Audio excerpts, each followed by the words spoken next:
तो सारे ताकतें जो चली जाती है उस समय परिदृश्य बदल जाते हैं। तो मेरी कोशिश भी यह रहेगी कि जो आगामी कैबिनेट जो होने वाला है उस कैबिनेट में भी इनके मसले को शामिल किया जाए और इनके मसले को शामिल करके और इन पे कोई ठोस कदम लिया जाए ताकि इनको भी इस सरकार के ऊपर विश्वास बने, विश्वास हासिल हो। और बाकी तो माननीय मुख्यमंत्री महोदय ने जो स्वागत है आप सभी दर्शकों का हमारे YouTube चैनल खबरें बिहार लाइव पर। कल जैसा कि अष्टमी का समय था और बिहार सरकार ने वित्त रहित शिक्षकों के लिए एक कमेटी का गठन किया। हालांकि हमें तो लगा कि शिक्षकों के बीच जो है खुशी की लहर दौड़ेगी, लेकिन अफसोस शिक्षक जो हैं और मायूस हो गए।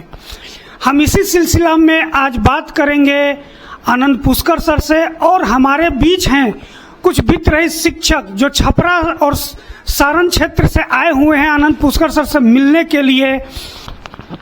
सर स्वागत है आप लोगों का, सब वित्त रहित शिक्षक हैं। सर क्यों नहीं खुशी हुई? कमेटी गठन हो गई फिर भी आप लोग खुश नहीं हैं, क्यों? देखिए, हम लोग पिछले 28 तारीख से, पिछले महीने 28 तारीख से लेकर के और बड़े ही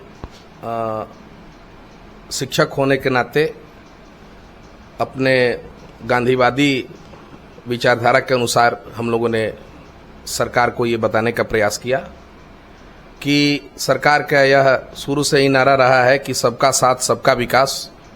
लेकिन ये चूंकि चुनावी वर्ष है तो हमारे राज्य सरकार ने बहुत सारे कर्मियों को, कर्मचारियों को, या वो अस्थायी हैं या स्थायी हैं, जिनका कुछ नियोजन इकाई का भी कुछ अता पता नहीं है, उनको सरकार ने इस चुनावी वर्ष में रेवड़ियाँ बांटी। लेकिन हम लोग वित्त रहित शिक्षक पिछले 40 वर्ष से इस दंश से हम लोग दंश को झेल रहे हैं। अभी तक हम लोग को कोई वेतनमान सरकार नहीं दे पाई है। कमेटी तो गठन कर दी। देखिए, कमेटी गठित करना अलग बात है, लेकिन सरकार को अपने कैबिनेट में हम लोगों के प्रति अगर सकारात्मक सोच होता तो कोई वेतनमान वगैरह निर्धारित करती। तो ये कमेटी के संदर्भ में हम लोग यही कह सकते हैं कि ये एक छलावा है। ये कमेटी जो बना दी गई है ये लॉलीपॉप देने के लिए, वो भी अंतिम चरण में इसको कमेटी बनाया गया है। अब तो समय भी नहीं है, आचार संहिता लगने वाला है, तो इससे हम लोगों को कोई संतोषजनक लगता है कि कोई फायदा होने वाला नहीं है। अब चुनाव बाद किसकी सरकार बनेगी, किसी सरकार नहीं बनेगी, इस कमेटी द्वारा क्या अमल होगा और क्या अमल नहीं होगा, यह संदेह के घेरे में है।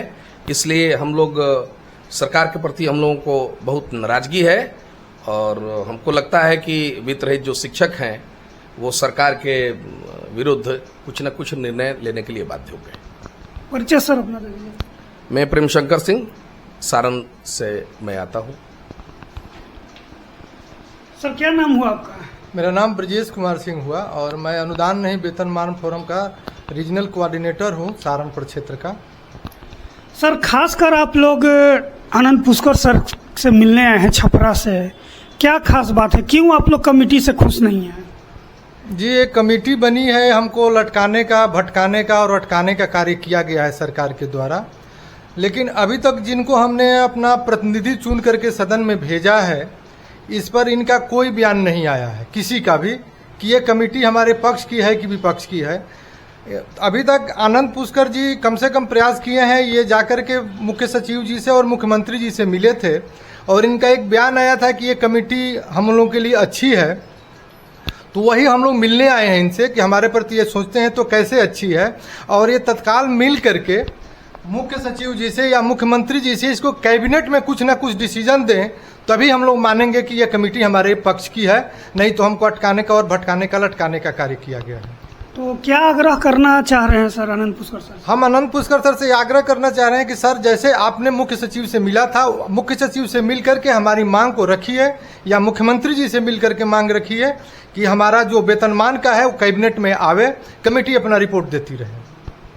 और इनके लिए संभव भी है, क्योंकि हमारे प्रतिनिधि जाते रहे, मिलते रहे, कुछ नहीं हुआ।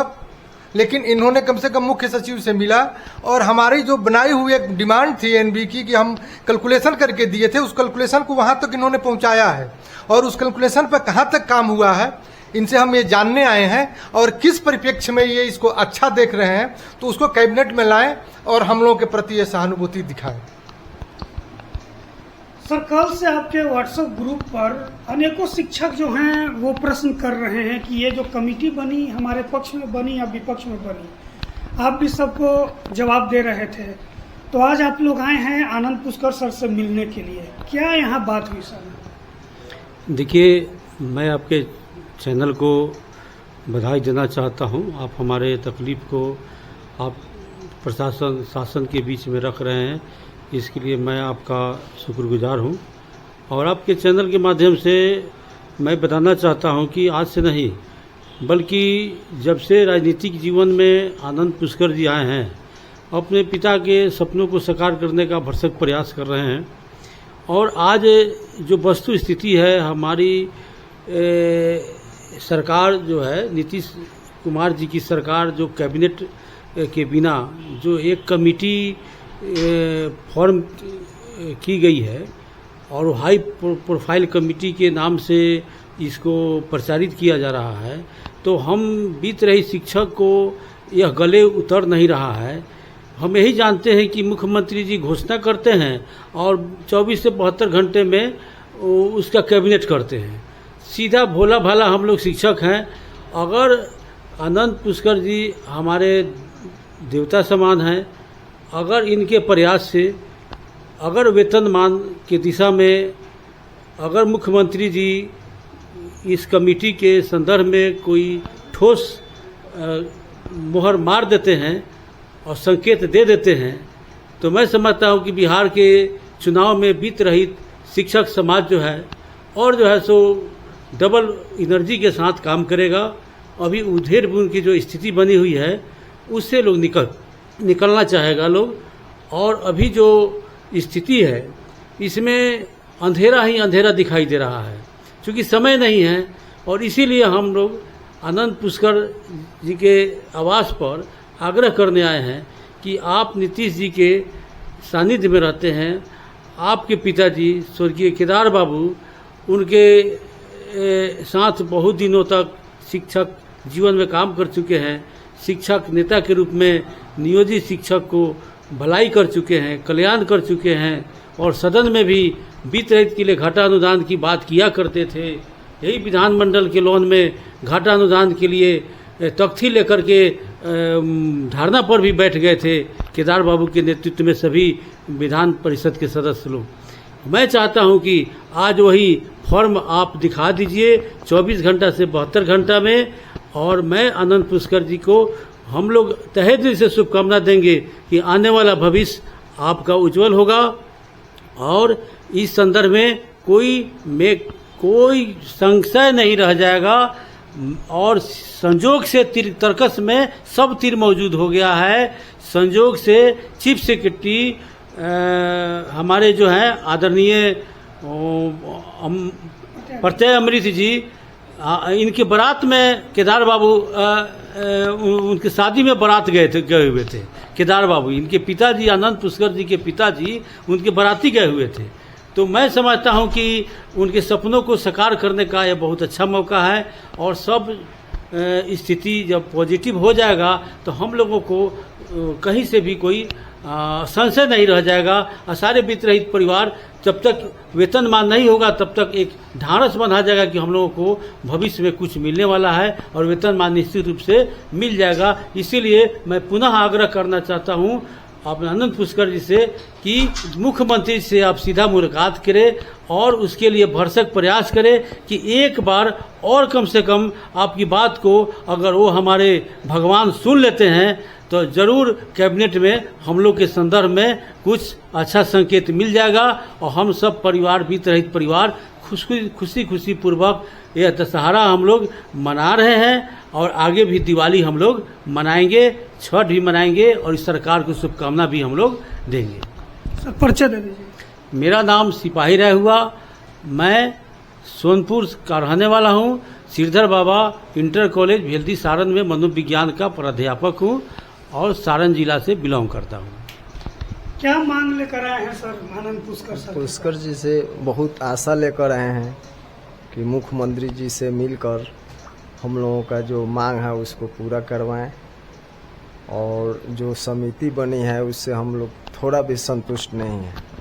इसलिए इस पर पुष्कर जी अपना जाकर मुख्यमंत्री जी से मिले, मुख्य सचिव से मिले। हम लोगों को इस समिति से कोई संतुष्टि नहीं है और वेतन मान दिलाने का काम करे, यही आशा लेकर आए हैं। परिचय दे दीजिए। हमारा नाम वीरेंद्र राय, भेल्दी कॉलेज सारण। अब हमारे साथ आनंद पुष्कर सर हैं।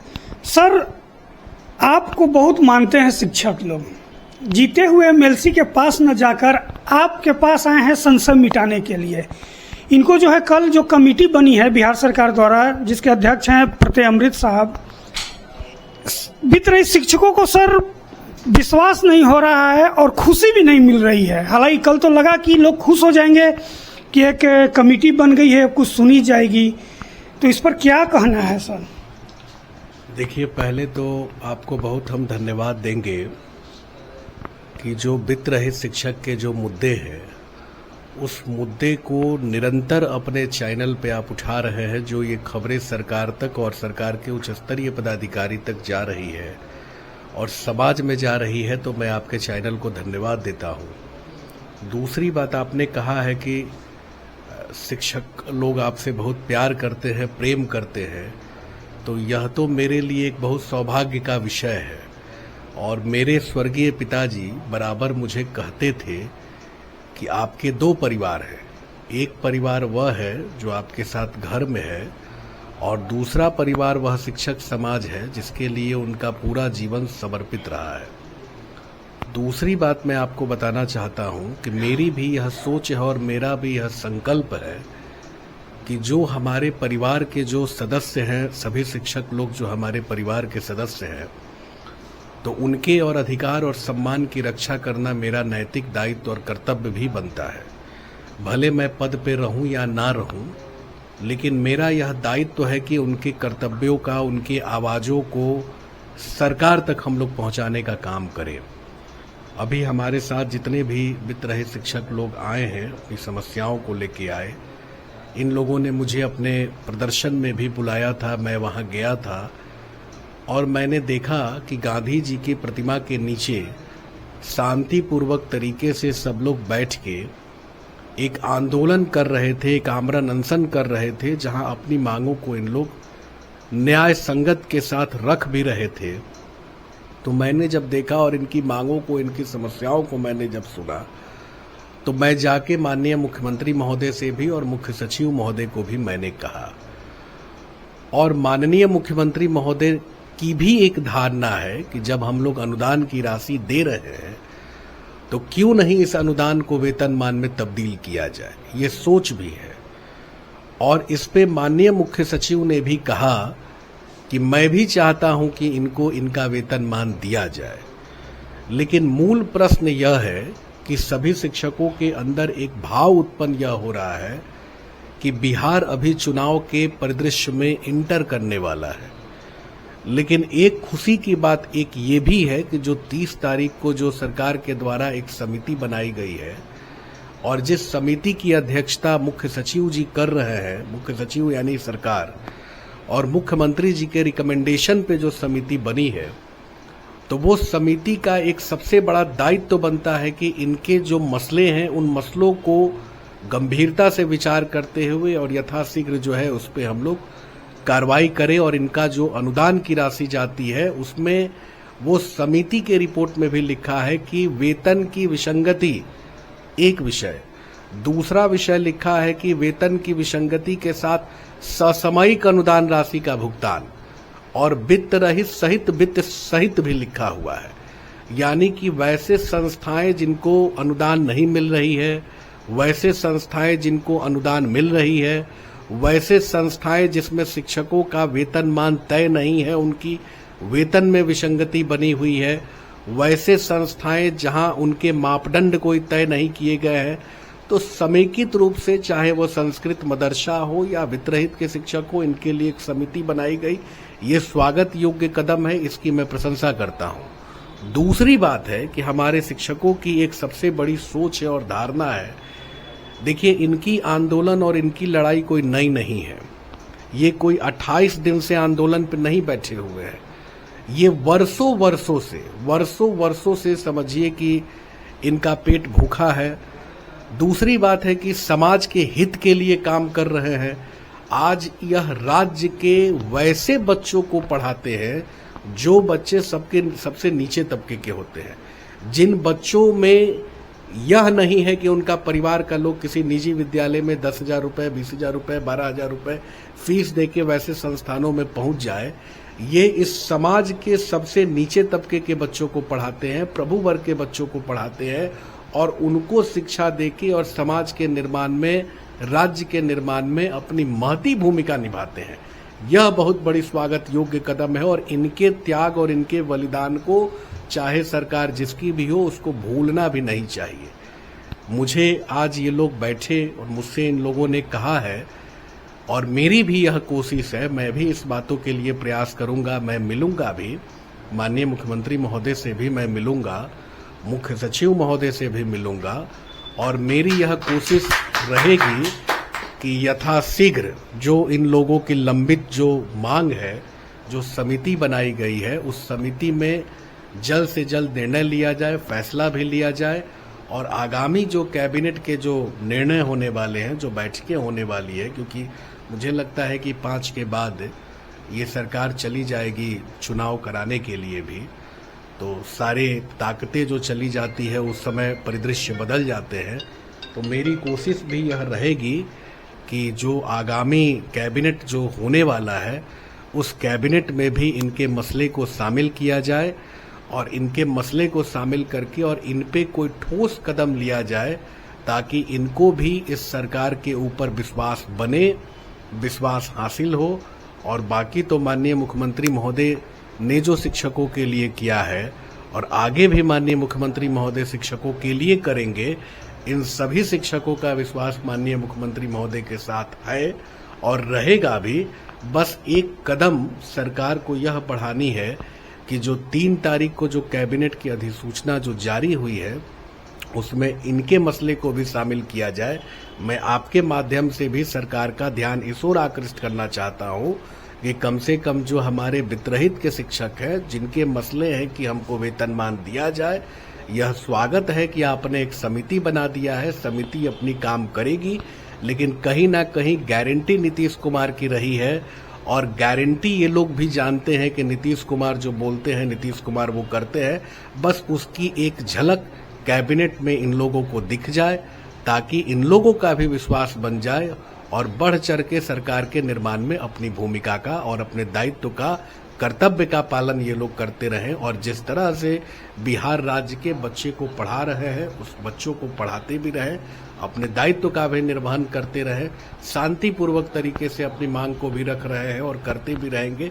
बस यह उम्मीद हम लोगों को है कि सरकार इनकी बातों को सुने, जल्द से जल्द सुने और अनुदान के जगह पे वेतनमान करे और इनकी जो संरचनाएं हैं, जो आधारभूत परियोजनाएं हैं, जो इनके लिए संकल्प बनाए गए हैं, जिनको लिख के हम लोगों ने दिया था, अनुदान नहीं वेतनमान फोरम ने जो सारी प्रक्रियाओं को जो तैयार किया था, उस फोरम ने जो बातों को लिखा था, उस फोरम पे जितनी लिखी हुई बातों को जो मैं मुख्य सचिव को दिया हूं, उस पर यथाशीघ्र सरकार को विचार करना चाहिए और विचार करके इनको वेतनमान जल्द से जल्द इसी सरकार में घोषणा कर देना चाहिए।